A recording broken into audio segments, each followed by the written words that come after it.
Catch میں تعلیمی اداروں کی کارکردگی اور صورتحال کے حوالے سے ڈسٹرکٹ ایجوکیشن گروپ کا اجلاس کمیٹی کے چیئرمین اور ڈپٹی کمشنر کیچ حسین جان بلوچ کے زیر صدارت منعقد ہوا۔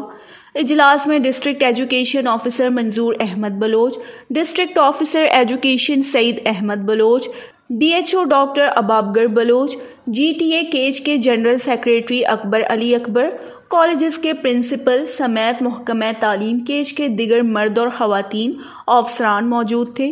اجلاس میں ڈی ای او کیچ، آر ٹی ایس ایم سمیت تعلیمی اداروں کے سربراہان نے اپنے اپنے اداروں کے مسائل اور کارکردگی بیان کیے۔ ڈی ای او کیچ نے بتایا کہ مختلف افسران مختلف اسکولوں کا دورہ کر کے اسکولوں کے مسائل کے جانکاری کے ساتھ تدریسی نظام اور ٹیچنگ اسٹاف کی حاضریاں چیک کر رہے ہیں۔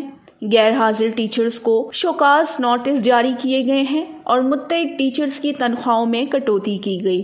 ڈپٹی کمشنر حسین جان نے بتایا کہ ضلع کیچ کے تمام میل اور فیمیل تعلیمی افسران ضلع کے تمام اسکولوں کا دورہ کریں، کلسٹر بجٹ پر مکمل عمل درآمد کرایا جائے اور 15 اسکولوں نے کلسٹر بجٹ صحیح طریقے سے خرچ نہیں کیا ہے، جواب طلبی کیا جائے۔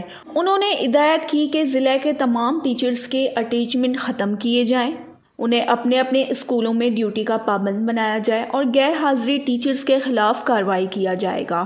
ضلع میں صحت اور تعلیم کی صورتحال کو مزید بہتر بنانے کے لیے اقدامات اٹھا رہے ہیں۔ تعلیم اور صحت پر کوئی کمپرومائز نہیں کیا جائے گا۔ متعدد ٹیچرز اور ڈاکٹرز کی تنخواہوں میں کٹوتی کی گئی اور وہ غیر حاضری سے باز نہیں آئے تو سیکریٹری تعلیم اور سیکریٹری صحت کو انہیں برطرف کرانے کی سازش کیا جائے گا۔ وش نیوز کیچ بلوچستان۔